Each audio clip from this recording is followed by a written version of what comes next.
একদল বিজ্ঞানী ব্যাখ্যা করেছিলেন যে এই বিশ্বজগৎ কিভাবে সৃষ্টি হয়েছে, এজন্য তারা নোবেল পুরস্কার পেয়েছিলেন। এটাকে তারা বলেছিলেন বিগ ব্যাং।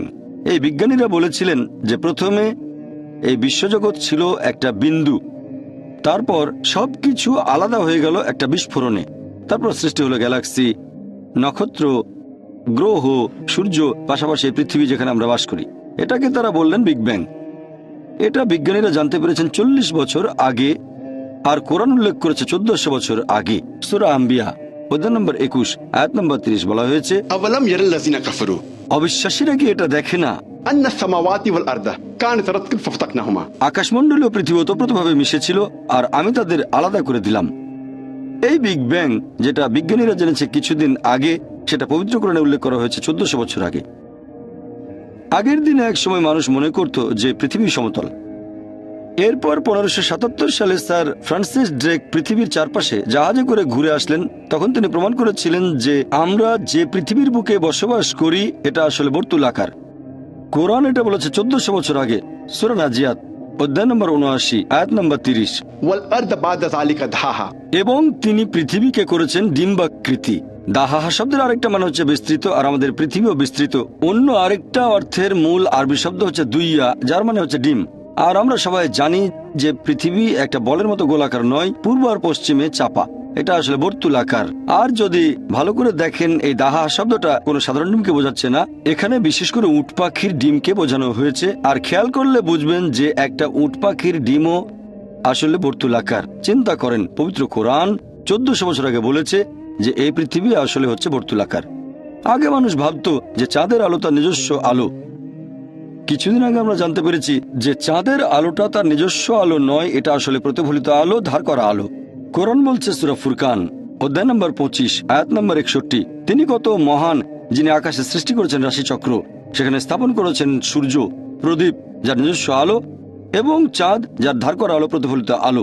তাহলে কোরআন বলছে চাঁদের আলোটা প্রতিফলিত আলো, ধার করা আলো, যেটা বিজ্ঞান জেনেছে কিছুদিন আগে। কিছুদিন আগে মানে 50 বছর আগে, 100 বছর আগে, 200 বছর আগে। আমি যখন স্কুলে ছিলাম, আমি স্কুল পাশ করেছি 1982 সালে, 29 বছর আগে। সেখানে আমি বিজ্ঞানের বইয়ে পড়েছিলাম যে সূর্য কক্ষপথে প্রদক্ষিণ করে, কিন্তু তার নিজ অক্ষের চারপাশে আবর্তিত হয় না। আর কোরআন বলছে সূরা আম্বিয়া অধ্যায় নম্বর 21 আয়াত নম্বর 33, হুয়াল্লাযী খালাকাল লাইলা ওয়ান নাহারা, আল্লাহ সৃষ্টি করেছেন রাত এবং দিন, ওয়াশ শামসা ওয়াল কামার, এবং সূর্য ও চাঁদ, কুল্লুন ফি ফালকি ইয়াসবাহুন, প্রত্যেকে নিজ কক্ষপথে নিজস্ব গতিতে বিচরণ করে। পবিত্র কোরআন বলছে সূর্য আর চাঁদ কক্ষপথে প্রদক্ষিণের পাশাপাশি তাদের নিজ অক্ষের চারপাশেও আবর্তিত হয়। আর এখনকার দিনে মাত্র কয়েক দশক আগে বিজ্ঞানীরা জানতে পেরেছেন সূর্য আবর্তিত হয়, আনুমানিক 25 দিনে সূর্যের একটা আবর্তন সম্পূর্ণ হয়। এখন পৃথিবীর সব দেশের পাঠ্য বইতে এই কথাটা উল্লেখ করা থাকে। তারপরও কিছু মানুষ হয়তো তখন বলবে, এ আর এমন কি যে কোরআনে জ্যোতির্বিজ্ঞানের কথা বলা হয়েছে, কারণ সে সময়ে আরবরা জ্যোতির্বিজ্ঞানে খুব উন্নত ছিল। আমিও একমত যে আরবরা তখন জ্যোতির্বিজ্ঞানে খুব উন্নত ছিল। তবে আপনাদের মনে করিয়ে দিই যে আরবরা জ্যোতির্বিজ্ঞানে অনেক উন্নতি লাভ করতে পেরেছিল পবিত্র কোরআন নাজিল হওয়ার কয়েকশো বছর পরে। তাহলে এই কোরআন থেকে আরবরা জ্যোতির্বিজ্ঞান সম্পর্কে জানতে পেরেছিল, এর উল্টোটা নয়। এরপর হাইড্রোলজির ক্ষেত্রে আমরা স্কুলে থাকতে পানিচক্র পড়েছি। সমুদ্র থেকে পানি উপরে উঠে বাষ্প হয়, মেঘে পরিণত হয়, তারপর একসময় সেটা বৃষ্টি হয়ে মাটিতে পড়ে যায়। এভাবে পানিচক্র সম্পূর্ণ হয়। প্রথমবারের মতো পানিচক্রের বিস্তারিত বর্ণনা দেন স্যার বার্নার্ড প্যালিসি, আর সেটা 1580 সালে।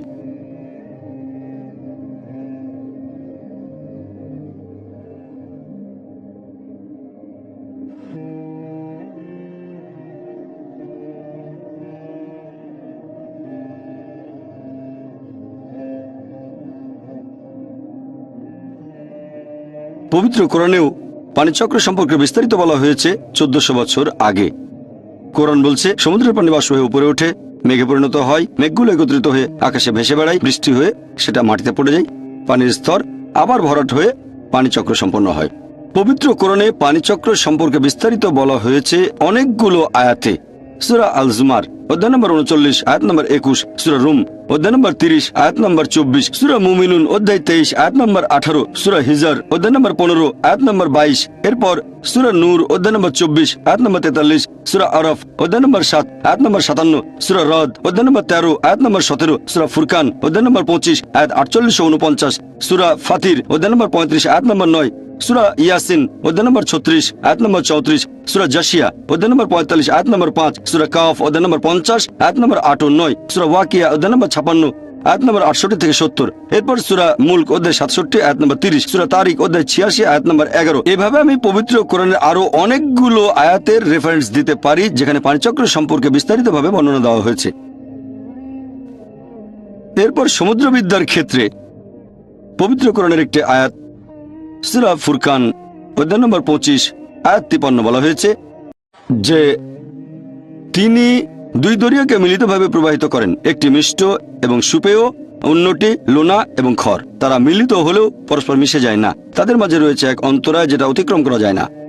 আগেকার দিনে মানুষ এটা জানতো যে পানি দুই প্রকার, মিষ্ট এবং লোনা, তবে কোরআন যারা পড়তো তারা বুঝতে পারতো না যে আল্লাহ এটা বলে কি বোঝাতে চেয়েছেন যে এই দুই প্রকার পানি মিলিত হয় কিন্তু তারা মিশে যায় না, আর তাদের মধ্যে রয়েছে এক অন্তরায় যা অতিক্রম করা যায় না। এখন বিজ্ঞান ও প্রযুক্তি উন্নত হওয়ার কারণে আমরা জানতে পেরেছি যখন এক ধরনের পানি আরেক ধরনের পানির মধ্যে প্রবাহিত হয় তখন যে পানিটা প্রবাহিত হচ্ছে সেটা তার উপাদান হারিয়ে অন্য পানির মতো হয়ে যায়। এটাকে এখনকার বিজ্ঞান বলে পরিবর্তনকালীন সমরূপ এলাকা, আর পবিত্র কোরআন এটাকে বলে বারজাখ, এক অন্তরায়।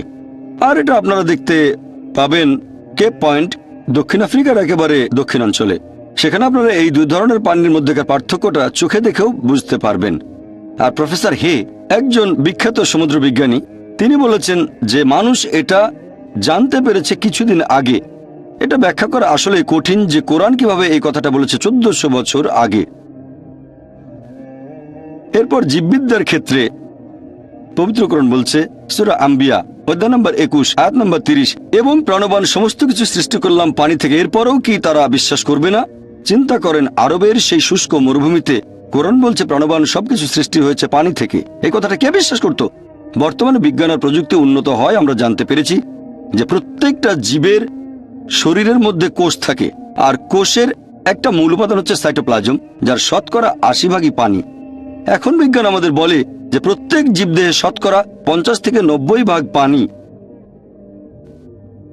উদ্ভিদবিদ্যার ক্ষেত্রে আগেকার দিনে আমরা জানতাম না যে গাছপালার মধ্যে পুরুষ এবং স্ত্রীলিঙ্গ থাকে। পবিত্র কোরআন বলছে সূরা তাহা অধ্যায় নম্বর 20 আয়াত নম্বর 53 যে আল্লাহ আকাশ থেকে বাড়ি বর্ষণ করেন, সেটা দ্বারা উৎপন্ন করেন বিভিন্ন প্রকারের উদ্ভিদের জোড়া, একটা অন্যটা থেকে আলাদা। এখানে আরবি শব্দ আজওয়াজ মানে জোড়া, তার মানে গাছপালারও পুরুষ এবং স্ত্রীলিঙ্গ আছে।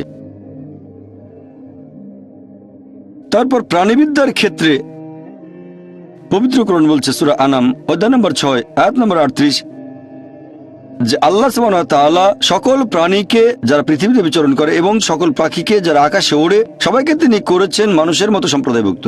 এখনকার দিনের বিজ্ঞান বলে বিভিন্ন প্রাণী এবং পাখি সবাই মানুষের মতো দলবদ্ধ হয়ে বসবাস করে, যেটা মানুষ আগে জানতো না। পবিত্র কোরআন মৌমাছির জীবন প্রণালী সম্পর্কে বলেছে সূরা নাহল অধ্যায় নম্বর 16 আয়াত 68 ও 69। কোরআন মাকড়সার জীবন প্রণালী সম্পর্কে বলেছে সূরা আনকাবুত অধ্যায় নম্বর 29 আয়াত নম্বর 41। কোরআন পিঁপড়ার জীবন প্রণালী আর যোগাযোগ পদ্ধতি সম্পর্কেও বলেছে সূরা নামল অধ্যায় নম্বর 27 আয়াত 17 ও 18। এরপর মেডিসিনের ক্ষেত্রে পবিত্র কোরআন বলছে সূরা নাহল অধ্যায় নম্বর 16 আয়াত 68 ও 69 যে মৌমাছির উদর হতে আমি তোমাদের দেই বিবিধ বর্ণের পানীয় যাতে মানুষের জন্য রয়েছে আরোগ্য। আর কিছুদিন আগে আমরা জানতে পেরেছি যে আমরা যে মধু পাই সেটা মৌমাছির পেটের ভেতর প্রক্রিয়া হয়। এখনকার দিনের বিজ্ঞান বলে যে মধুতে মাঝারি মাত্রার অ্যান্টিসেপটিক গুণাবলী আছে আর সেটা মানুষের ক্ষেত্রে ঔষধের মতো কাজ করে। তারপর শরীরবৃদ্ধার ক্ষেত্রে কোরআন বলছে রক্ত সংবহন এবং দুধ উৎপাদনের কথা বর্ণনা করেছে সূরা নাহল অধ্যায় নম্বর 16 আয়াত নম্বর 66।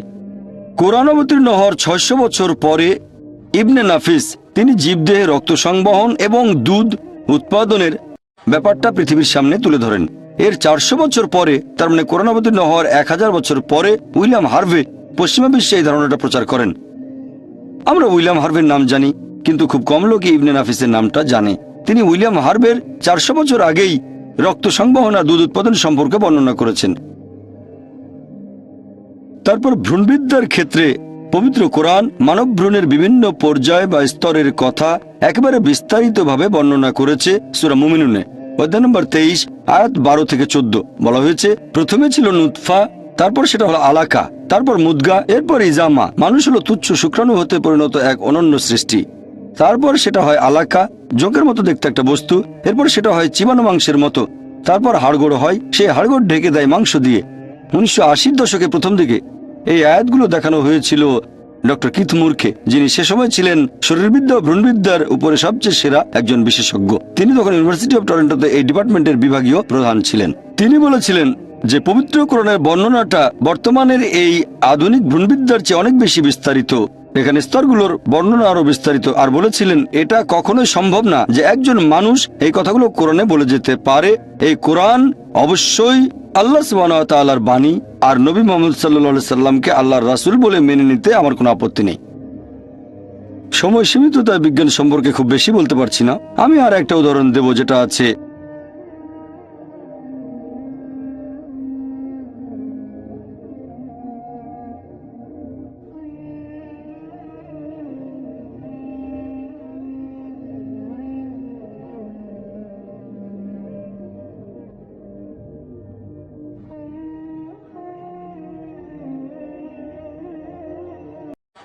আমি তোমাদের সৃষ্টি করেছি একজোড়া পুরুষ ও নারী হতে, আর তোমাদের বিভক্ত করেছি বিভিন্ন জাতীয় গোত্রে, যাতে তোমরা একে অন্যের সাথে পরিচিত হতে পারো। এমন না যে একে অন্যকে ঘৃণা করবে।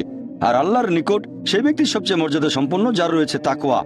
আল্লাহ তাআলার কাছে বিচার করার যে মানদণ্ডটা, সেটা লিঙ্গ নয়, গায়ের রং নয়, ধন সম্পদ নয়, অথবা বয়স নয়। সেটা হচ্ছে তাকওয়া, আল্লাহকে মেনে চলা, ধার্মিকতা এবং ন্যায়নিষ্ঠতা।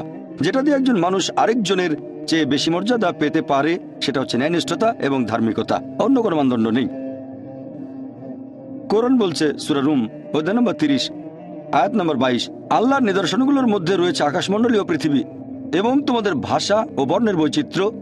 এতে জ্ঞানীদের জন্য বহু নিদর্শন রয়েছে। পবিত্র কোরআন বলছে তিনি মানুষের গায়ের রং আর ভাষার মধ্যে বৈচিত্র্য দিয়েছেন, যাতে করে জ্ঞানীরা বুঝতে পারে যে এটা আল্লাহ সুবহানাহু ওয়া তাআলার নিদর্শন। এখানে বলা হয়েছে সার্বজনীন ভ্রাতৃত্বের কথা, যে আল্লাহ তাআলা আমাদের পুরো মানুষ জাতিকে সৃষ্টি করেছেন একজোড়া পুরুষ ও নারী হতে। আদম ও হাওয়া, ওনারা শান্তিতে থাকুন। আল্লাহ সুবহানাহু ওয়া তাআলা বলেছেন সূরা ইসরা অধ্যায় নম্বর 17 আয়াত নম্বর 70, ولقد كرمنا بني آدم। আমি আদম সন্তানকে মর্যাদা দান করেছি। আল্লাহ তাআলা পবিত্র কোরআনে বলেছেন যে আদম সন্তানদের সবাই, হোক তারা কালো বা সাদা, পুরুষ বা নারী, তারা জন্মাক ভারতে বা আমেরিকায় বা যুক্তরাজ্যে, তারা এই পৃথিবীর যে কোনো জায়গাতে থাকুক, আল্লাহ তাআলা আদম সন্তানদের সবাইকে মর্যাদা দান করেছেন, পুরো মানুষ জাতিকে। আর ইসলাম সার্বজনীন ভ্রাতৃত্বের কথা বলার পাশাপাশি একেবারে হাতে কলমে দেখিয়ে দেয় যে প্রত্যেক মুসলিম যারা ইসলাম ধর্ম পালন করে, তারা প্রতিদিন কমপক্ষে 5 বার এই কাজটাকে করে দেখাবে। আমি এখানে ইসলাম ধর্মের একটা স্তম্ভের কথা বলছি, সালাত বা নামাজ, প্রার্থনা করা। আমাদের প্রিয় নবী মুহাম্মদ সাল্লাল্লাহু আলাইহি সাল্লাম বলেছেন, যখন তোমরা নামাজের জন্য দাঁড়াবে, কাঁধে কাঁধ লাগিয়ে দাঁড়াবে। আপনার পাশে যে লোকটা দাঁড়িয়ে আছে, হোক সে কালো বা সাদা, ধনী বা গরিব, রাজা বা ফকির, যখন আপনি নামাজ পড়তে দাঁড়াবেন, কাঁধে কাঁধ লাগিয়ে দাঁড়াবেন। এভাবে আমরা সার্বজনীন ভ্রাতৃত্বের চর্চা করি প্রতিদিন কমপক্ষে 5 বার। এই ভ্রাতৃত্বের আরেকটা উদাহরণ হলো হজ। এটা ইসলাম ধর্মের আরেকটা স্তম্ভ। যেসব ধনী লোকের সামর্থ্য আছে, যাদের স্বাস্থ্য উপযোগী মক্কা ভ্রমণের জন্য হজ করতে, তারা জীবনে অন্তত একবার সেখানে যাবে। আর হজ হচ্ছে পৃথিবীর মধ্যে সবচেয়ে বড় বার্ষিক সম্মেলন, যেখানে 30 থেকে 40 লাখ মানুষ আসে পৃথিবীর বিভিন্ন দেশ থেকে, যেমন আমেরিকা, কানাডা, যুক্তরাজ্য, মালয়েশিয়া, পৃথিবীর বিভিন্ন দেশ থেকে সবাই এসে আরাফাত ময়দানে তারা একত্রিত হয়। আর সে সময় তারা পরে থাকে 2 টুকরো সেলাই না করা কাপড়, সাদা রঙের কাপড়। আপনি বুঝতে পারবেন না আপনার পাশে যে লোকটা দাঁড়িয়ে আছে সে রাজা না ফকির। আর সবাই তখন মুখে একটা কথাই বলতে থাকে, লাব্বাইক আল্লাহুম্মা লাব্বাইক, শোনো হে প্রভু, আমরা এসেছি তোমার আহ্বানে। ইসলাম হাতে কলমে সার্বজনীন ভ্রাতৃত্বের চর্চা করে। অনেক ধর্ম বিশ্বাস করে যে মানুষ জাতি সৃষ্টি হয়েছে একজোড়া পুরুষ ও নারী হতে, আদম ও হাওয়া। তবে কিছু ধর্ম আছে যারা শুধুমাত্র হাওয়াকে দায়ী করে মানুষ জাতির পতনের জন্য, যে এটাই আদি পাপ। তবে কোরআন পড়লে দেখবেন সেখানে আল্লাহ তাআলার আদেশ অমান্য করার দায়ভারটা দুজনের উপরেই দেওয়া হয়েছে, আদম এবং হাওয়া, তারা শান্তিতে থাকুন। কোরআন বলছে সূরা আরফ অধ্যায় নম্বর 7 আয়াত 19 থেকে 27, আদম এবং হাওয়া তারা শান্তিতে থাকুন। তাদের দুজনকেই এখানে বেশ কয়েকবার সম্বোধন করা হয়েছে। তারা দুজনেই আল্লাহর আদেশ অমান্য করেছেন, দুজনে তওবা করেছেন, দুজনকে ক্ষমা করা হয়েছে। দায়ভারটা দুজনের উপরই দেওয়া হয়েছে। পবিত্র কোরআনে এরকম একটা আয়াত নেই যেখানে দায়ভারটা শুধু হাওয়াকে দেওয়া হয়েছে।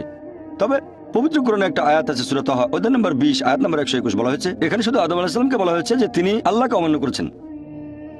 তবে সামগ্রিকভাবে কোরআন পড়লে দেখবেন দায়ভার দুজনের উপরই সমানভাবে দেওয়া হয়েছে। এরকম কিছু ধর্ম আছে আর তারা বলে যে মানব জাতির পতনের জন্য দায়ী হলো নারী, ইসলাম এটাতে বিশ্বাস করে না। কিছু ধর্ম বলে এই কারণে হাওয়াকে আল্লাহ শাস্তি দিয়েছেন, আর প্রসব যন্ত্রণা হচ্ছে মহিলাদের উপর আল্লাহর অভিশাপ এবং শাস্তির ফল। তবে ইসলামে গর্ভধারণ মহিলাদের সম্মান বাড়িয়ে দেয়। কোরআন বলছে সূরা নিসা অধ্যায় নম্বর 4 আয়াত নম্বর 1, তোমাকে ধারণ করা গর্ভকে শ্রদ্ধা করো। কোরআন বলছে সূরা লুকমান অধ্যায় নম্বর 31 আয়াত নম্বর 14, আমি মানুষকে নির্দেশ দিয়েছি বাবা মার সাথে সদাচরণ করার জন্য। অনেক কষ্ট বরণ করে মা তার সন্তানকে গর্ভধারণ করে এবং তার দুধ ছাড়ানো হয় 2 বছরে। কোরআনের কথাটা আবার বলা হচ্ছে সূরা আকাফ অধ্যায় নম্বর 46 আয়াত নম্বর 15, আমি মানুষকে বাবা মার সাথে সদ্ব্যবহার করার নির্দেশ দিয়েছি।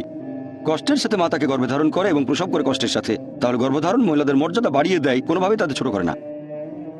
আর আমাদের প্রিয় নবী বলেছেন, এটা আছে সহিহ বুখারীতে।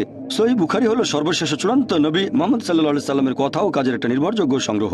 সহিহ বুখারীতে উল্লেখ আছে খণ্ড নম্বর 8 আদব কায়দা অধ্যায় 2 হাদিস নম্বর 2, একবার এক লোক নবীকে জিজ্ঞেস করলো, এই পৃথিবীতে সবচেয়ে বেশি সাহচর্য আর ভালোবাসা কার প্রাপ্য? নবী বললেন, তোমার মা। লোকটা জিজ্ঞেস করলো, তারপর কে? নবী আবারও বললেন, তোমার মা। লোকটা জিজ্ঞেস করলো, তারপর কে? নবী আবারও বললেন, তোমার মা। লোকটা চতুর্থবারের মতো জিজ্ঞেস করলো যে তারপর কে? তখন নবী বললেন যে তোমার বাবা। তার মানে সাহচর্য আর ভালোবাসার থেকে 75% পাচ্ছেন মা, আর বাকি 25% পাচ্ছেন বাবা। এক কথায় মা পাচ্ছেন গোল্ড মেডেল, পাচ্ছেন সিলভার মেডেল, এর পাশাপাশি ব্রোঞ্জ মেডেলটাও, আর বাবাকে শুধু একটা সান্ত্বনা পুরস্কার নিয়ে সন্তুষ্ট থাকতে হচ্ছে। ইসলাম ধর্মের এই শিক্ষাগুলো আমরা মেনে চলি। যদি ভালো করে দেখেন, ইসলাম মহিলাদের অর্থনৈতিক অধিকার দিয়েছে পশ্চিমা বিশ্বের 1300 বছর আগে। 1400 বছর আগে ইসলাম একজন প্রাপ্তবয়স্ক মহিলাকে এই অধিকার দিয়েছে, তারা অন্য কারো অনুমতি ছাড়াই কোনো সম্পদের মালিক বা সম্পদ দান করতে পারবে। পশ্চিমা বিশ্ব মহিলাদের সম্পদের মালিকানা নেয়া বা দান করার অনুমতি দিয়েছে, সেটা হচ্ছে 1870-এর দশকে, সেটা ছিল ম্যারিড উইমেন প্রপার্টি অ্যাক্ট। সেখানে বলা হয়েছে একজন প্রাপ্তবয়স্ক বিবাহিত মহিলা তার স্বামীর অনুমতি ছাড়াই সম্পদের মালিক হতে বা সেটা দান করতে পারবেন। পরে এই আইনটা সংশোধন করা হয়েছে। ইসলাম মহিলাদেরকে অর্থনৈতিক অধিকার দিয়েছে পশ্চিমা বিশ্বের 1300 বছর আগে। আর ইসলাম ধর্মে আমরা এই শব্দটা মানি না যে হাউস ওয়াইফ, ইংরেজি ভাষায় এটা ব্যবহার করা হয়, কারণ আমরা মনে করি না যে সেই মহিলার বিয়ে হয়েছে ঘরের সাথে যে তাদের বলবো হাউস ওয়াইফ। আমরা এসব ক্ষেত্রে যেটা বলি সেটা হচ্ছে হোম মেকার, যে ব্যক্তি ঘরটা তৈরি করেন, যে ঘরকে গঠন করে। যদিও অনেকেরই ইসলাম সম্পর্কে ভুল ধারণা আছে, আর অনেকেই মনে করে যে ইসলাম ধর্মে পুরুষ এবং নারী সমান নয়। সত্যি বলতে ইসলাম ধর্মে পুরুষ এবং নারী সমান, তবে এই সমান হওয়া মানে অভিন্নতা নয়। তারা সমান তবে একই রকম নয়। আছে তাদের শারীরিক গঠনে পার্থক্য, মানসিক গঠনে পার্থক্য, প্রাকৃতিক গঠনে পার্থক্য, তাদের ভূমিকাও আলাদা। সব মিলিয়ে পুরুষ এবং নারী সমান। কিছু কিছু ক্ষেত্রে মহিলারা হয়তো কিছুটা এগিয়ে আছে, আবার কিছু ক্ষেত্রে পুরুষ হয়তো এগিয়ে আছে। আপনাদের একটা উদাহরণ দেই। মনে করেন একটা ক্লাসে দুজন ছাত্র এ আর বি, তারা দুজনেই প্রথম হলো একটা পরীক্ষায়, দুজনে 100-তে 80 পেয়েছে। যখন পরীক্ষার খাতাটা দেখলেন সেখানে 10টা প্রশ্ন, মানে 10টা উত্তর, ধরেন প্রত্যেকটাতে 10 নাম্বার। দেখা গেল 1 নম্বর প্রশ্নের উত্তরে ছাত্র এ পেয়েছে 10-এর মধ্যে 9, ছাত্র বি পেয়েছে 10-এর মধ্যে 7। এরপর 2 নম্বর প্রশ্নের উত্তরে ছাত্র বি পেয়েছে 10-এ 9, আর ছাত্র এ সে পেয়েছে 10-এর মধ্যে 7। আর বাকি 8টা প্রশ্নের উত্তরে দুজনেই পেয়েছে 10-এর মধ্যে 8। যদি যোগ করেন দুজনেই পেয়েছে 100-তে 80, তার মানে সমান। তবে 1 নম্বর প্রশ্নের উত্তরে ছাত্র এ কিছুটা এগিয়ে আছে, আর 2 নম্বর প্রশ্নের উত্তরে ছাত্র বি কিছুটা এগিয়ে আছে। বাকি প্রশ্নগুলোতে তারা দুজনেই সমান হয়েছে, আর সামগ্রিকভাবে তারা সমান। একইভাবে ইসলাম ধর্মে পুরুষ এবং নারী সমান। কিছু কিছু ক্ষেত্রে পুরুষরা কিছুটা এগিয়ে আছে, আর কিছু কিছু ক্ষেত্রে মহিলারা কিছুটা এগিয়ে আছে। যেমন ধরেন, যদি একজন চোর, একজন ডাকাত আমার ঘরে ঢোকে, তখন আমি বলবো না যে আমি নারী স্বাধীনতায় বিশ্বাস করি। এটা বলে আমার স্ত্রী বা মেয়েকে লড়াই করতে পাঠিয়ে দেবো না। যেহেতু আল্লাহ আমাকে শারীরিক শক্তি দিয়েছেন, তাই লড়াই করার দায়িত্ব আমার। পবিত্র কোরআন বলছে সূরা নিসা অধ্যায় 4 আয়াত নম্বর 34 যে আল্লাহ পুরুষকে বেশি শক্তি দিয়েছেন, মহিলাদের নিরাপত্তা দায়িত্ব তার। তাহলে শক্তিতে পুরুষ কিছুটা এগিয়ে আছে। আমি আগে আরেকটা উদাহরণ দিয়েছিলাম, যখন সন্তানদের সাহচর্য আর ভালোবাসার কথা আসবে বাবা মার প্রতি, মহিলারা এখানে পুরুষদের চেয়ে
কেউ নেই।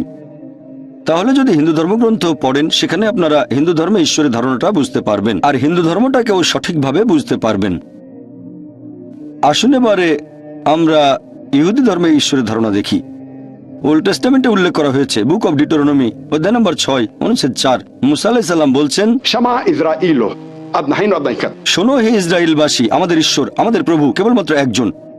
এরপর আছে বুক অব আইজায়া অধ্যায় নম্বর 43 অনুচ্ছেদ 11, আমি ঈশ্বর, আমি ব্যতীত আর কোনো রক্ষাকারী নেই। এরপর আছে বুক অব আইজায়া অধ্যায় নম্বর 45 অনুচ্ছেদ 5, আমি ঈশ্বর এবং আমি ব্যতীত আর কোনো উপাস্য নেই। আরও আছে বুক অব আইজায়া অধ্যায় নম্বর 46 অনুচ্ছেদ 9, আমি ঈশ্বর আর কোথাও কেউ নেই, আমি ঈশ্বর, আমার মতো আর কেউ নেই। এরপর আরো বলা হয়েছে বুক অব এক্সোডাস অধ্যায় নম্বর 20 অনুচ্ছেদ 3 থেকে 5। এছাড়াও আছে বুক অব ডিটোরনমি অধ্যায় নম্বর 5 অনুচ্ছেদ 7 থেকে 9। সর্বশক্ত ঈশ্বর বলছেন, তোমরা আমাকে ব্যতীত অন্য কোনো দেবতার উপাসনা করবে না, তোমরা আমার কোন রকম প্রতিমূর্তি তৈরি করবে না যেটার সাথে সাদৃশ্য আছে, কোন রকম মিল আছে আকাশমণ্ডলীর কিছু, নিচের পৃথিবীর কিছু বা পানিতে কিছুর সাথে। তোমরা তাদের সামনে নতজানু হবে না, তাদের সেবা করবে না, কারণ আমি তোমাদের প্রভু খুবই ঈর্ষাপরায়ণ।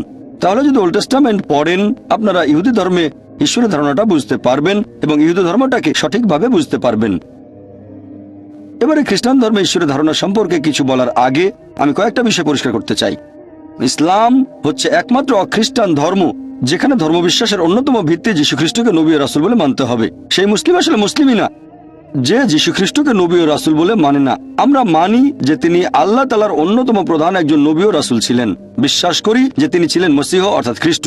বিশ্বাস করি যে তিনি অলৌকিকভাবে জন্মেছিলেন কোনো পুরুষের হস্তক্ষেপ ছাড়াই, যেটা এখনকার দিনের অনেক আধুনিক খ্রিস্টানে বিশ্বাস করে না। বিশ্বাস করি যে তিনি আল্লাহর আদেশে মৃত ব্যক্তিকে জীবন দিয়েছেন। বিশ্বাস করি যে তিনি আল্লাহর আদেশে জন্মান্ধর কুষ্ঠরোগীদের সুস্থ করে তুলেছিলেন। খ্রিস্টান আর মুসলিমরা এখানে আমরা এক। প্রশ্ন করতে পারেন, তাহলে পার্থক্যটা কোথায়? আমাদের পার্থক্য হচ্ছে অনেক খ্রিস্টানই বিশ্বাস করে বা বেশিরভাগ খ্রিস্টান বিশ্বাস করে যে যীশু খ্রিস্ট বা ঈসা আলাইহিস সালাম নিজেকে ঈশ্বর বলে দাবি করেছেন। বিশ্বাস করে যে তিনি সর্বশক্তিমান ঈশ্বর। সত্যি বলতে আপনারা যদি বাইবেল পড়েন, গোটা বাইবেলে একেবারে পরিষ্কার করে বলা, গোটা বাইবেলে স্পষ্ট করে বলা এমন একটাও অনুচ্ছেদ খুঁজে পাবেন না যেখানে যীশু খ্রিস্ট বা ঈসা আলাইহিস সালাম নিজের মুখে বলেছেন যে আমি ঈশ্বর অথবা তোমরা আমার উপাসনা করো। সত্যি বলতে যদি বাইবেল পড়েন, গসপেল অফ জনে বলা হয়েছে অধ্যায় নম্বর 14 অনুচ্ছেদ 28, যীশু খ্রিস্ট নিজের মুখে বলেছেন আমার পিতা আমার চেয়ে মহান। গসপেল অফ জন অধ্যায় 10 অনুচ্ছেদ 29, আমার পিতা সবার চেয়ে মহান। গসপেল অফ ম্যাথিউ অধ্যায় নম্বর 12 অনুচ্ছেদ 28, আমি ঈশ্বরের আত্মার সাহায্যে শয়তানকে তাড়িয়ে দেই। গসপেল অফ লুক অধ্যায় 11 অনুচ্ছেদ 20, আমি ঈশ্বরের আঙ্গুলের সাহায্যে শয়তানকে তাড়িয়ে দিই। গসপেল অফ জন অধ্যায় নম্বর 5 অনুচ্ছেদ 30, আমি নিজের থেকে কিছুই করতে পারি না, আমি যেমন শুনি তেমন বিচার করি, আর আমার বিচার ন্যায্য, কারণ আমি নিজের ইচ্ছা পূরণ করি না, আমার পিতার ইচ্ছা পূরণ করি। যদি কেউ বলে নিজের ইচ্ছা নয় আল্লাহর ইচ্ছা পূরণ করি, সে একজন মুসলিম। আমি আগে বলেছিলাম যে মুসলিম মানে যে আল্লাহর কাছে নিজের ইচ্ছাকে সমর্পণ করে, আর যিশু মানে ঈসা আলাইহিস সালাম বলেছেন আমার ইচ্ছা নয়, পূরণ করি সর্বশক্তিমান ঈশ্বরের ইচ্ছা। তাহলে আরবিতে বললে তিনি একজন মুসলিম। সেজন্য আমি বলেছিলাম যে যীশু খ্রিস্ট হলেন আল্লাহ সুবহানাহু ওয়া তাআলার অন্যতম প্রধান একজন নবী ও রাসূল। এরপর যিশু আরো বলেছেন, গসপেল অফ জন অধ্যায় নম্বর 14 অনুচ্ছেদ 24, তিনি বলেছেন তোমরা যে কথাগুলো শুনছো সেগুলো আমার নয়, বরং এগুলো পিতার যিনি আমাকে পাঠিয়েছেন। এরপর আছে গসপেল অফ জন অধ্যায় 17 অনুচ্ছেদ 3, যীশু খ্রিস্ট নিজের মুখে বলেছেন এই হলো অনন্ত জীবন, যাতে তোমরা জানতে পারো একমাত্র ঈশ্বরকে এবং যীশু খ্রিস্টকে যাকে তিনি পাঠিয়েছেন। এছাড়া পরিষ্কার বলা হয়েছে বুক অফ অ্যাক্টস অধ্যায় নম্বর 2 অনুচ্ছেদ 22, বলা হয়েছে হে ইসরায়েলবাসী, মন দিয়ে শোনো, নাজারেত শহরের যিশু যে ঈশ্বর মনোনীত মানুষ তোমাদের মাঝে, সে অনেক অলৌকিক কাজ করবে, ঈশ্বর তাকে দিয়ে করাবেন আর তোমরা তার সাক্ষী থাকবে। ঈশ্বর মনোনীত একজন মানুষ তোমাদের মাঝে, সে অনেক অলৌকিক কাজ করবে, সেটা ঈশ্বর তাকে দিয়ে করাবেন, তোমরা তার সাক্ষী থাকবে। একবার যীশু খ্রিস্টকে প্রশ্ন করা হয়েছিল যে কোন আদেশটা প্রথমে মেনে চলবো, তিনি ঠিক সেই কথাটাই বলেছেন যেটা এর আগে বলেছিলেন মুসা আলাইহিস সালাম। এটা আছে গসপেল অফ মার্কে অধ্যায় নম্বর 12 অনুচ্ছেদ 29, যিশু আলাইহিস সালাম বলেছেন שמע ইসরাইল আদনাহিন আদনাইকাত। শোনো হে ইসরায়েলবাসী, আমাদের প্রভু আমাদের ঈশ্বর কেবলমাত্র একজন। তাহলে যদি বাইবেল পড়েন, আপনি খ্রিস্টান ধর্মের ঈশ্বরের ধারণাটা বুঝতে পারবেন, খ্রিস্টান ধর্মটাকেও সঠিকভাবে বুঝতে পারবেন।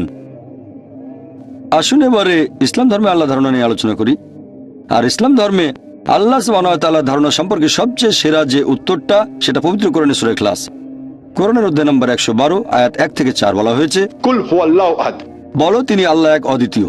আল্লাহুস সামাদ, আল্লাহ তিনি সার্বভৌম চিরস্থায়ী। লাম ইয়ালিদ ওয়া লাম ইউলাদ, তিনি কাউকে জন্ম দেননি, কখনো জন্ম নেননি, ওয়া লাম ইয়াকুল লাহু কুফুয়ান আহাদ, তার সমতুল্য কিছু নেই। এই হলো আল্লাহ সুবহানাহু ওয়া তাআলার 4 লাইনের সংজ্ঞা। যদি কেউ বলে যে অমুক জায়গায় অমুক লোক হচ্ছে ঈশ্বর, যদি কেউ এই 4টা পরীক্ষায় পাশ করে, আমরা মুসলিমরা আপত্তি ছাড়াই তাকে আল্লাহ বলে মেনে নিতে পারবো। 1 নম্বর হচ্ছে, বলো তিনি আল্লাহ এক অদ্বিতীয়। 2 নম্বর, তিনি হবেন সার্বভৌম চিরস্থায়ী। 3 নম্বর, তিনি কাউকে জন্ম দেননি, কখনো জন্ম নেননি। 4 নম্বর, সমগ্র বিশ্বজগতে তার সমতুল্য আর কেউ নেই। এই হলো আল্লাহ তাআলা 4 লাইনের সংজ্ঞা। এটাকে আমরা বলি ঈশ্বর তত্ত্বের লিটমাস টেস্ট অথবা ঈশ্বর তত্ত্বের কোষ্ঠীপাথর।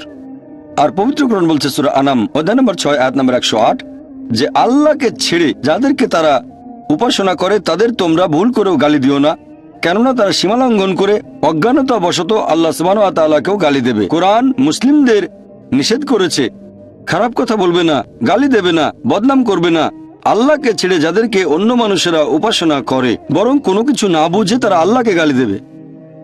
তাহলে ইসলাম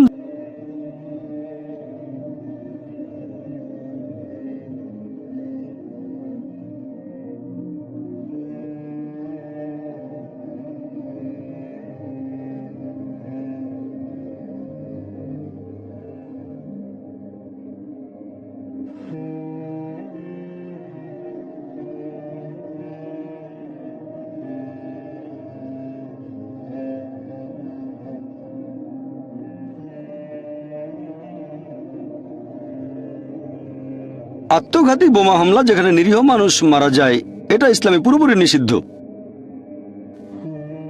দুর্ভাগ্যজনকভাবে যদিও ইসলাম ধর্ম সব ধরনের সন্ত্রাসবাদকেই নিন্দা করে, অতীতে যত সন্ত্রাসবাদ হয়েছে সবগুলোকে, আর একবিংশ শতাব্দীর সন্ত্রাসকেও নিন্দা করে। সন্ত্রাসকে নিন্দা করলেও দুর্ভাগ্যজনকভাবে বর্তমানে মিডিয়া প্রচার করে ইসলাম এমন একটা ধর্ম যেটা সন্ত্রাসবাদকে সমর্থন করে।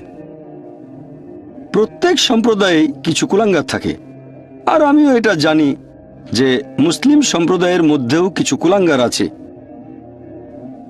মিডিয়া এখানে কি করে? মিডিয়া মুসলিমদের মধ্য থেকে সেই কুলাঙ্গারদের বেছে নেয় আর প্রচার করে যে এরাই হচ্ছে আদর্শ মুসলিম। এই মিথ্যা প্রচারের কারণে আমরা দেখি যে বেশিরভাগ মানুষ মনে করে ইসলাম সন্ত্রাসকে সমর্থন করে। কোরআন পড়লে দেখবেন, নবীর সহিহ হাদিস পড়লে দেখবেন, পৃথিবীর প্রধান ধর্মগুলোর মধ্যে ইসলাম ধর্ম সবচেয়ে সোচ্চার হয়ে নিরীহ মানুষ হত্যার প্রতিবাদ করেছে। আর মিডিয়ার প্রচারণার ফলে যারা নেতিবাচক মনোভাবের শিকার হন তাদের মধ্যে আমিও একজন। 8 মাস আগে 2010 সালের জুন মাসে যুক্তরাজ্যে গিয়ে আমার বেশ কয়েকটা লেকচার দেওয়ার কথা ছিল। প্রথম লেকচারটা ছিল ওয়েমলি এরিনায়, লন্ডনের ওয়েমলিতে, তারপর এলজি এরিনা এনএসি বার্মিংহামে, এরপর শেফিল্ড এরিনায়। প্রত্যেকটা এরিনাতে দর্শক ধারণ ক্ষমতা 10 থেকে 15 হাজারের মতো, আর এগুলো খুবই বিখ্যাত। আমার লেকচার ট্যুরের মাত্র 3 সপ্তাহ আগে একটা খবর ছাপানো হলো শীর্ষস্থানীয় একটা পত্রিকা সানডে টাইমসে হেডলাইন করা হলো এভাবে, ঘৃণা ছড়িয়ে দেওয়া মুসলিম ধর্মপ্রচারককে ব্রিটেনে ঢুকতে দেওয়া হচ্ছে। পত্রিকাটি আমার লেকচারের অংশবিশেষও তুলে দিল। সেগুলো হয় প্রসঙ্গ ছাড়া উদ্ধৃতি, নয়তো ভুল বলা হয়েছে। আমাকে এমনভাবে তুলে ধরলো যেন আমি ঘৃণা প্রচার করি আর সন্ত্রাসবাদকে সমর্থন করি। তার কয়েকদিন পরে সেই খবরটাকে তুলে নিয়ে আবার ছাপানো হলো যুক্তরাজ্যের অনেকগুলো খবরের কাগজে। শুধুমাত্র যুক্তরাজ্যের কাগজে নয়, আন্তর্জাতিক বিভিন্ন খবরের কাগজে ছাপানো হলো, যেমন ভারতেও। দুর্ভাগ্যজনকভাবে পত্রিকায় এই খবরগুলো দেখে যুক্তরাজ্যের হোম সেক্রেটারি টেরেসা মে আমার বিরুদ্ধে একটা এক্সক্লুশন অর্ডার পাশ করলেন 2010 সালের 16 জুন। তিনি পত্রিকায় খবরটা পড়েছেন আর ইউটিউবে কিছু ভিডিও ক্লিপ দেখেছেন, আর এই ভিডিওগুলোতে প্রসঙ্গটা বাদ দেওয়া হয়েছে। এছাড়াও সেই ভিডিওতে অনেক কিছু এডিট করা হয়েছে। এই ইউটিউব ক্লিপ আর পত্রিকার খবরের ভিত্তিতে যুক্তরাজ্যের হোম সেক্রেটারি 2010 সালের 16 জুন আমার বিরুদ্ধে এক্সক্লুশন অর্ডার পাশ করলেন। এর পরের দিন 17 জুন ব্রিটেনের ডেপুটি হাইকমিশনার বোম্বে 17 জুন তিনি আমার ভিসাকে বাতিল করে দিলেন। আমি যুক্তরাজ্যের 5 বছরের মাল্টিপল এন্ট্রি ভিসা পেয়েছিলাম। ইস্যু করা হয়েছিল 2008 সালের 15 জুলাই, মেয়াদ ছিল 2013 সালের 15 জুলাই পর্যন্ত। গত 20 বছর ধরে আমি যুক্তরাজ্যে আসা যাওয়া করছি। এমনিতেও এখানে এসেছি, লেকচার দিতেও বেশ কয়েকবার এসেছি। আমার কাছে 5 বছরের মাল্টিপল ভিসা ছিল, যেটা দিয়ে আমি আগেও 2 বার এসেছি, 2008 এবং 2009। কোন রকম শুনানি ছাড়াই ভিসাটা বাতিল করা হলো। আমার মতে এটা মত প্রকাশের স্বাধীনতা আর মানবাধিকারের উপর একটা আক্রমণ ছাড়া কিছুই নয়। চার্লস ফার, যিনি সে সময় office for security and counter টেররিজমের ডিরেক্টর ছিলেন, তিনি এই এক্সক্লুশন অর্ডারের পক্ষে ছিলেন না। তিনি চেয়েছিলেন যেন আমি সেই মুসলিমদের কাছে পৌঁছাতে পারি যাদের কাছে তার মতে সরকার পৌঁছাতে পারছে না। তবে হোম সেক্রেটারি তার সবচেয়ে অভিজ্ঞ উপদেষ্টার কথাগুলো শুনলেন না। তিনি এক্সক্লুশন অর্ডারটা পাশ করালেন, আর এই কয়েক সপ্তাহ পরে তিনি চার্লস ফারের অধীনে একজন উপদেষ্টাকে বরখাস্ত করে দিলেন, যিনি আমাকে সমর্থন করেছিলেন। আমি ব্যক্তিগতভাবে রাজনৈতিক নিয়মকানুনের চেয়ে বিচার বিভাগের উপর বেশি ভরসা করি আমাদের দেশ ভারতে, পাশাপাশি যুক্তরাজ্যেও। আমরা জুডিশিয়াল রিভিউয়ের জন্য ব্যাপারটা নিয়ে হাইকোর্টে গেলাম। যদিও হোম সেক্রেটারি বলেছেন মানবাধিকারের ক্ষেত্রে আমি মামলা করতে পারবো না, কারণ আমি যুক্তরাজ্যের নাগরিক নই। জাস্টিস ট্যানস্টন বললেন, রিভিউ করার পরে তিনি বললেন যে আমি মামলা করতে পারি।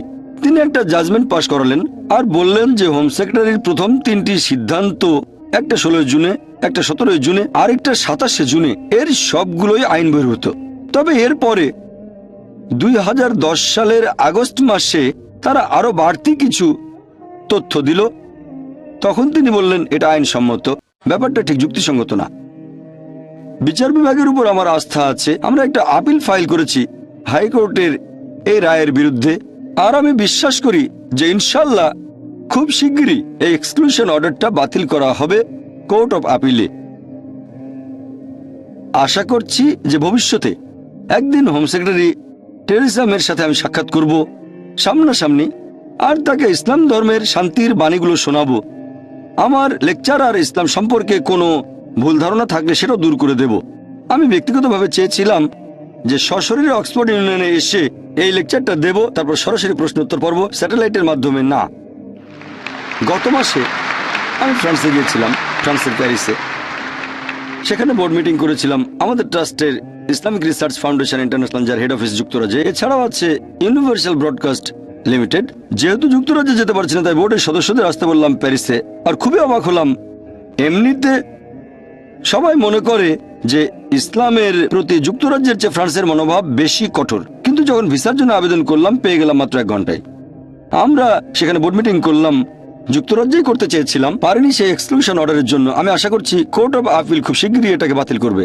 আর যদিও পৃথিবীর মানুষ ভাবতে পারে যে এই ধরনের এক্সক্লুশন অর্ডার মত প্রকাশের স্বাধীনতার উপর একটা আক্রমণ, তবে আমি ধন্যবাদ জানাবো অক্সফোর্ড ইউনিয়নকে যে একটা এক্সক্লুশন অর্ডার পাশ করা হয়েছে আমার বিরুদ্ধে, তারপরও তারা আয়োজন করেছেন এই বিতর্কের বা এই লেকচার আর প্রশ্নোত্তর পর্বের। আমি আন্তরিক ধন্যবাদ জানাচ্ছি অক্সফোর্ড ইউনিয়নকে, বিশেষ করে এর প্রেসিডেন্ট মিস্টার জেমস ল্যাংম্যানকে। এই অনুষ্ঠানের আয়োজন করে তিনি যথেষ্ট সাহসের পরিচয় দিয়েছেন। আমার কথাগুলোর সাথে অক্সফোর্ড ইউনিয়ন একমত হতে পারে, নাও পারে। আমার কথাগুলো পছন্দ করতে পারে, নাও করতে পারে। আমি প্রশংসা করছি যে তারা মত প্রকাশের স্বাধীনতাকে যথেষ্ট গুরুত্ব দেয়।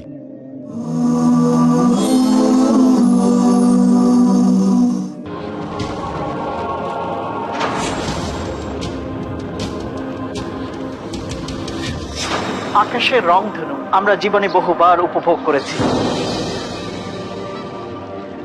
লাল, নীল, সবুজ, আকাশী, বেগুনি, হলুদ, নানা রঙের সমাহার আমরা দেখেছি রংধনু। কিন্তু জীবনের রংধনুকে কখনো কি আমরা বিশ্লেষণ করে দেখেছি?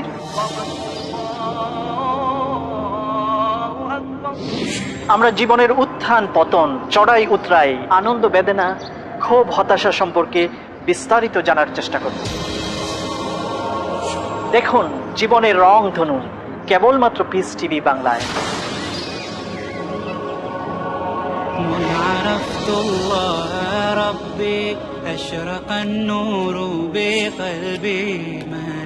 জানুন কত কার্যকরী ভাবে মুমিন বান্দা নিজের প্রতিটি কাজকে ইসলামী রঙে রঞ্জিত করে।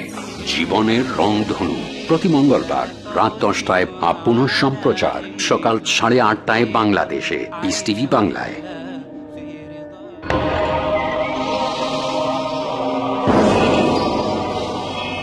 সেই তো একজন আদর্শ মুসলিম। ওয়ামান আহসানু দীনান মিম্মান আসলামা ওয়াজহাহু লিল্লাহি ওয়া হুয়া মুহসিন, যে তার সত্তাকে আল্লাহর জন্য একনিষ্ঠভাবে সৎকর্ম পরায়ণ হয়ে অনুগত করল।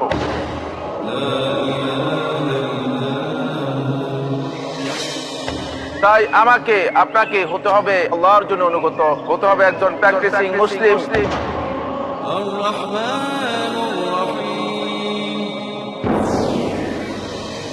তাই একজন আদর্শ মুসলিম হতে হলে পিস টিভি বাংলায় দেখুন আমার আলোচনা একজন আদর্শ মুসলিমের করণীয় ও বর্জনীয়। কি কি রয়েছে সেই বৈশিষ্ট্য মালা যার কারণে বান্দা হতে পারে মহান আল্লাহর প্রিয়? জানুন এই অনুষ্ঠান যোগে আদর্শ মুসলিম, করণীয় ও বর্জনীয়। প্রতি সোমবার ও মঙ্গলবার রাত 9:30 পুনঃ সম্প্রচার সকাল 8টায় বাংলাদেশে পিস টিভি বাংলায়।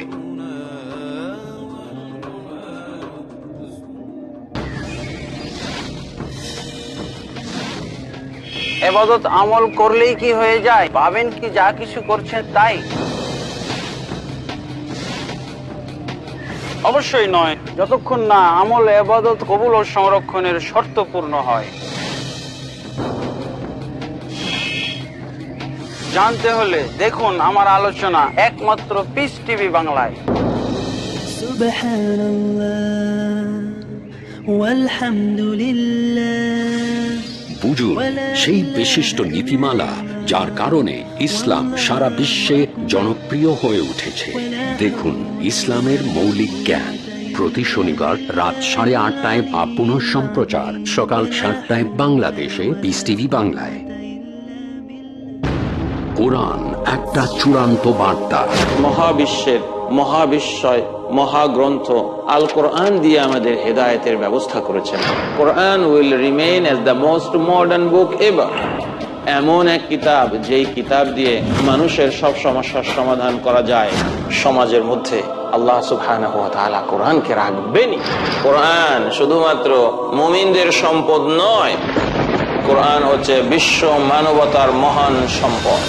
দেখুন শাইখ আব্দুর রহমান মাদানির সাথে আসুন কোরআন দিয়ে জীবন গড়ি। প্রতি রবিবার ও মঙ্গলবার সন্ধ্যা 5:30 পুনঃ সম্প্রচার সকাল 6টায় বাংলাদেশে পিস টিভি বাংলায়।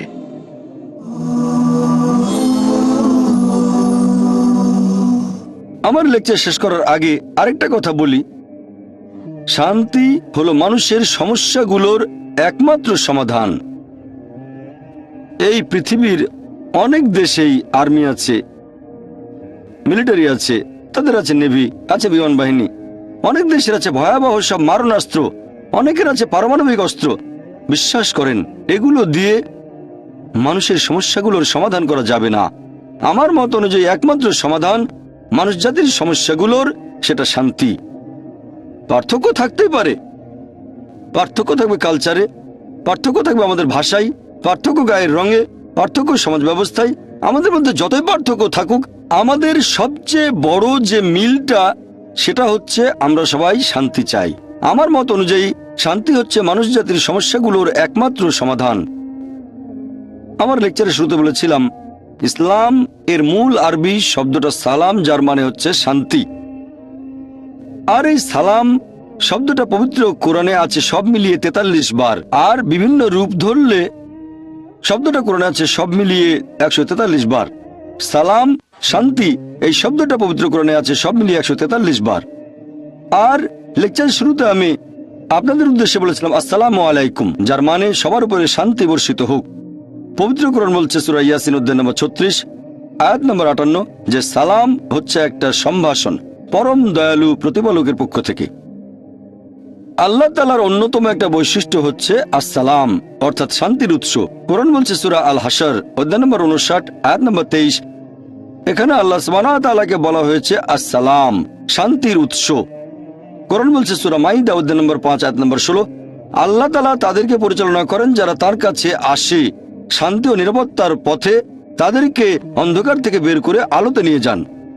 আর সেই কারণেই পবিত্র কোরআনের সবগুলো অধ্যায়, কোরআনে মোট 114টা অধ্যায় আছে, 9 নম্বর বাদে সবগুলো অধ্যায় শুরু হয়েছে সুন্দর এই কথা দিয়ে, বিসমিল্লাহির রহমানির রহিম, আল্লাহ সুবহানাহু ওয়া তাআলার নামে। গুড আফটারনুন, আমার নাম এজি ওসপ্রি, আমি অক্সফোর্ড ইউনিয়নের সেক্রেটারি। আমি একটা ছোট প্রশ্ন করব। আপনি বললেন যে হিজাব মহিলাদেরকে নিরাপত্তা দিবে। আমার মতে এই হিজাব অবশ্যই তাদের ছোট করে। যদি কোনো মহিলা এভাবে চিন্তা করে, এটার উত্তরে কি বলবেন? আপনার প্রশ্নটা যেন কি? আপনি আপনার লেকচারে হিজাবের কথা বললেন যে এটা নাকি মহিলাদের নিরাপত্তা দেবে। এখন একজন মহিলা যদি হিজাব পরার সিদ্ধান্ত নেয়, সেখানে তাহলে সে মহিলাকে ছোট করা হচ্ছে। বোন সুন্দর প্রশ্ন করেছেন। আমি বলেছিলাম যে মহিলারা হিজাব পালন করবে। এখন হিজাব পালনের সিদ্ধান্ত নিয়ে মহিলারা তো নিজেকে ছোট করছে, এটা তাদের নিচু করছে। পবিত্র কোরআন পড়লে দেখবেন কোরআন এবং ইসলাম এই হিজাবের বিধান দিয়েছে। তার মানে মহিলারা শরীর ঢেকে রাখবে, যে অংশটা দেখা যাবে সেটা হচ্ছে মুখ আর কবজি পর্যন্ত হাত। এটা করা হচ্ছে স্বাধীনতার জন্য। আর এই কথাটা যে শুধু কোরআনে বলা হয়েছে তা নয়, এই কথাটা বলা হয়েছে বাইবেলেও। বাইবেল পড়লে দেখবেন 1 তিমথি অধ্যায় নম্বর 2 অনুচ্ছেদ 9 বলা হয়েছে যে মহিলারা শালীনতার সাথে তাদের পোশাক পরবে। তাদের পোশাক হবে ভদ্র এবং তারা চুলে বড় খোপা করবে না, চুলে স্বর্ণ বা মুক্তা দেবে না। এরপর আরো বলা হচ্ছে 1 করিন্থিয়ান্স অধ্যায় নম্বর 11 অনুচ্ছেদ 5 ও 6, যে মহিলা মাথা ঢেকে রাখে না সে নিজেকে অসম্মান করে, তার চুল কেটে দেওয়া উচিত। আমি এটার সঙ্গে একমত নয়, এখানে বাইবেলের উদ্ধৃতি দিচ্ছি। একইভাবে বেদ পড়লে দেখবেন বলা হয়েছে মহিলারা মাথা ঢেকে রাখবে। তাহলে সবগুলো ধর্মগ্রন্থই বলছে যে মহিলারা কাপড় দিয়ে মাথা ঢাকবে। এটা শালীনতার জন্য, এটা মহিলাদের ছোট করার জন্য নয়। আর আপনারা দেখবেন আমার বিরুদ্ধে একটা অভিযোগ করা হয়েছিল এরকম যে ডক্টর জাকির নায়েক বলেছেন মহিলারা যদি হিজাব না পরে আর যদি তারা পশ্চিমা পোশাক পরে তাহলে তাদের ধর্ষণের শিকার হওয়ার সম্ভাবনা থাকে। এখানেও আসলে ভুল উদ্ধৃতি দেওয়া হয়েছে। আমি বলেছিলাম যে মহিলারা খোলামেলা পোশাক পরলে ধর্ষিত হওয়ার সম্ভাবনা বেশি থাকে। আমি আরেকটা কথা বলি যে সানডে টাইমস পত্রিকা, যে পত্রিকা আমার বিরুদ্ধে খবর চেপেছিল 1 বছর আগে 2009 সালে মার্চ মাসের 9 তারিখে সানডে টাইমসে এটা ছাপা হয়েছিল যে ব্রিটেনে প্রতি 7 জনে একজন মনে করে যেসব মহিলারা খোলামেলা পোশাক পরে তাদের আঘাত করা উচিত। দুঃখিত, আমি এটার সঙ্গে একমত নই। এটা একটা পরিসংখ্যান যেটা দেওয়া হয়েছিল সানডে টাইমস পত্রিকায় 2009 সালে মার্চ মাসের 9 তারিখে, যে ব্রিটেনে প্রতি 7 জনে একজন ব্রিটিশ মনে করে যে মহিলারা খোলামেলা পোশাক পরে তাদের আঘাত করা উচিত। এর সঙ্গে আমি একমত নই। এছাড়াও আরেকটা খবর ছাপা হয়েছিল, সেটা 2005 সালে সেই একই পেপার সানডে টাইমস, বলা হয়েছে যে ব্রিটিশদের মধ্যে শতকরা 26 জন মনে করে যে খোলামেলা পোশাক মহিলাদের ধর্ষিত হওয়ার পেছনে আংশিক বা সম্পূর্ণভাবে দায়ী। তাই আমি মনে করি আপনি যত বেশি শালীনভাবে পোশাকটা পরবেন তত বেশি সম্মান পাবেন। তাই ইসলামে মহিলাদের জন্য এই হিজাবের বিধান দেওয়া হয়েছে তাদের ছোট করার জন্য নয়, উপরে তোলার জন্য। আমি একমত যে কালচারে পার্থক্য থাকবে। ইসলাম কাউকে পালন করার জন্য জোর করতে পারে না। কালচারে পার্থক্য থাকবে। যেমন ধরেন, আমি একটা উদাহরণ দিচ্ছি যে কিছু সমাজে তারা মনে করে যে মহিলাদের দিকে তাকানোটাও অভদ্রতা। কিছু সমাজ মনে করে তাকালে কোনো সমস্যা নেই, তবে কোনো মহিলাকে স্পর্শ করলে অভদ্রতা। আবার কিছু সমাজ মনে করে হ্যান্ডশেক করলে কোনো সমস্যা নেই। কিছু সমাজ মনে করে চুমু দিলেও সমস্যা নেই। কিছু সমাজ মনে করে একটা ছেলের একটা মেয়ে নিজের ইচ্ছা যা কিছু করতে পারে, সমস্যা নেই। তাহলে এক এক সমাজে এক এক কালচারে এক এক রকম নিয়ম কানুন দেখতে পাবেন। একবার গিয়েছিলাম আমেরিকায় একটা লেকচার অনুষ্ঠানে। একজন আমেরিকান বললেন তোমাদের প্রাচ্যের মহিলারা খুবই অভদ্র। অবাক হলাম। বললাম আপনি প্রাচ্যের মহিলাদের অভদ্র বলছেন কেন? তিনি তখন বললেন তোমাদের প্রাচ্যের মহিলারা তারা পেট অনাবৃত রাখে। তাহলে আমেরিকা আর পশ্চিমা দেশগুলোতে পেট ঢেকে না রাখাটা হচ্ছে অভদ্রতা, আর ভারতে পেট না ঢাকাটা অভদ্রতা নয়, শর্টস পরাটা হচ্ছে অভদ্রতা। তাহলে বোন আপনাকে বুঝতে হবে কালচারে পার্থক্য থাকবে, নিয়মে পার্থক্য থাকবে। ইসলাম জোর করতে পারে না পালন করার জন্য। পবিত্র কোরআনে পরিষ্কার বলা হয়েছে সূরা বাকারা অধ্যায় 2 আয়াত নম্বর 256, লা ইকরাহ ফিদ্দিন। দিনের ব্যাপারে কোনো জবরদস্তি নেই। তবে যদি একজন মহিলা হিজাব পালন করতে চায় কারণ তারা মনে করে যে এইভাবে শালীন থাকবে, সম্মান পাবে, আমার মতে অন্য মহিলাদের দ্বিমত হওয়া উচিত না। আমি যখন যুক্তরাজ্যে গেছিলাম তখন হাজার হাজার মহিলাকে দেখেছি আমি যারা মাথা ঢেকে রেখেছে। তারা মনে করে এতে মর্যাদা বাড়ছে, কারণ হচ্ছে শালীনতা। আশা করি উত্তরটা পেয়েছেন।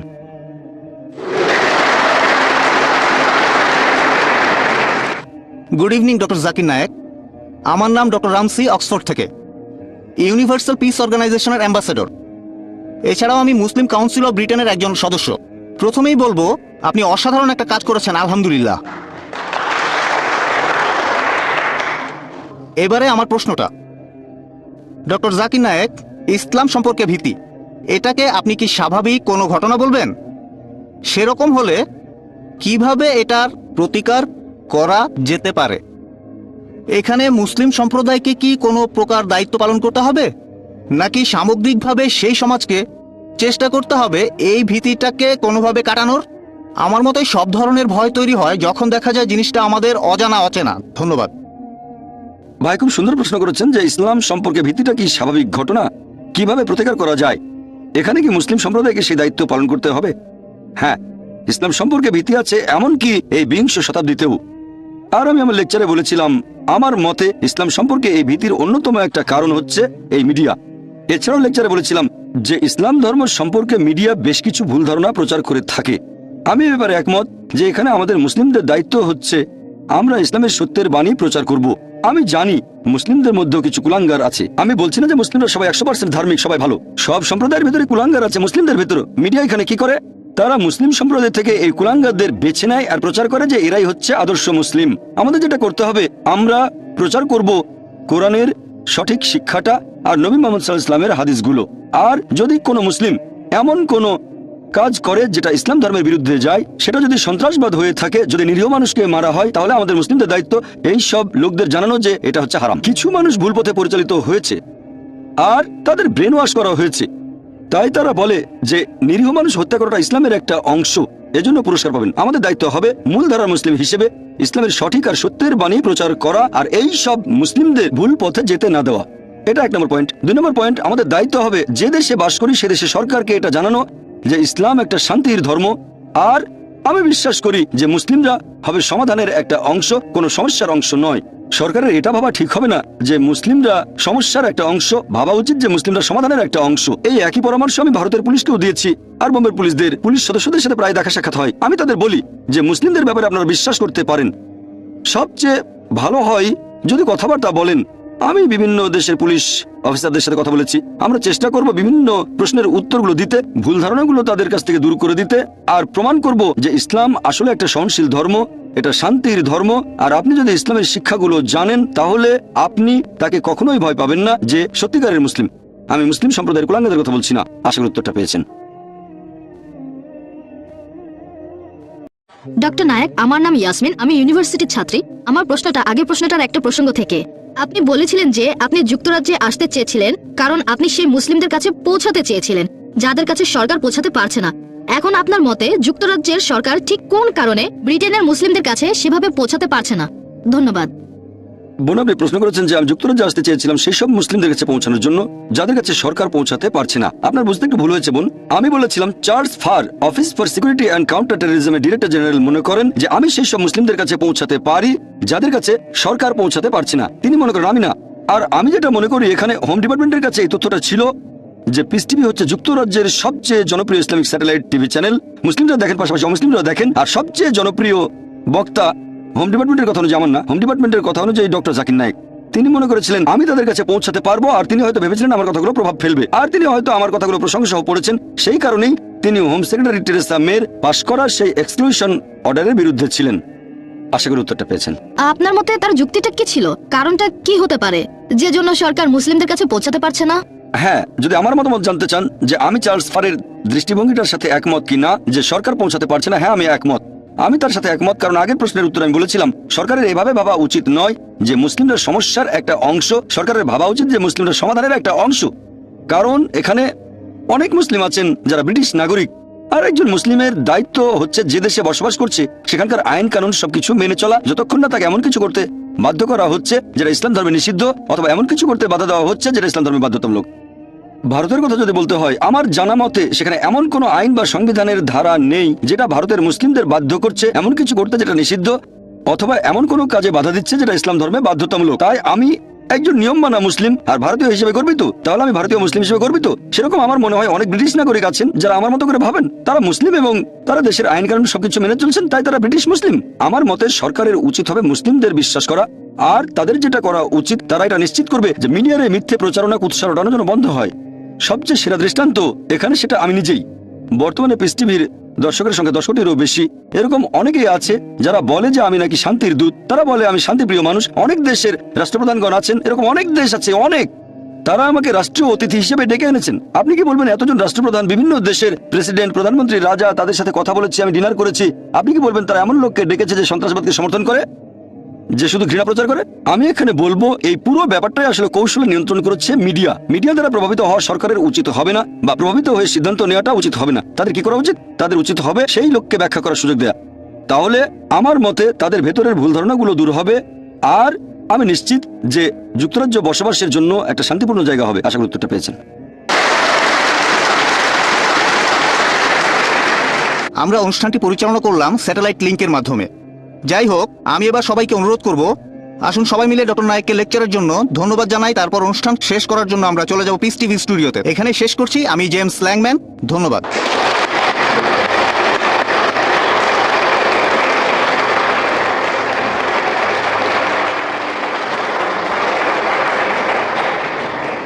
আমি আন্তরিকভাবে ধন্যবাদ জানাচ্ছি অক্সফোর্ড ইউনিয়নকে, বিশেষ করে অক্সফোর্ড ইউনিয়নের প্রেসিডেন্ট মিস্টার জেমস ল্যাংম্যানকে এই অনুষ্ঠানের আয়োজনের জন্য। তারা যেভাবে আমাকে আমন্ত্রণ জানিয়েছেন সেটারও প্রশংসা করছি এই লেকচারের জন্য। আর এছাড়াও যুক্তরাজ্যের লোকজন এই অনুষ্ঠানটি সরাসরি সম্প্রচার হতে দেখবে যে আমি এমন একজন মানুষ যে শান্তির বাণী প্রচার করে। সরাসরি সম্প্রচারে কোনো কিছু এডিট করা যায় না, কোনো কিছু বদলানো হয় না। আপনি এই সরাসরি সম্প্রচারে ভরসা করতে পারেন। ইউটিউবের ক্লিপে সেই ভরসাটা নেই, সেটা বদলানো যেতে পারে। আমি আবারও অক্সফোর্ড ইউনিয়নের সদস্যদের আন্তরিক ধন্যবাদ জানাচ্ছি। আমি আশা করছি খুব শিগগিরই যখন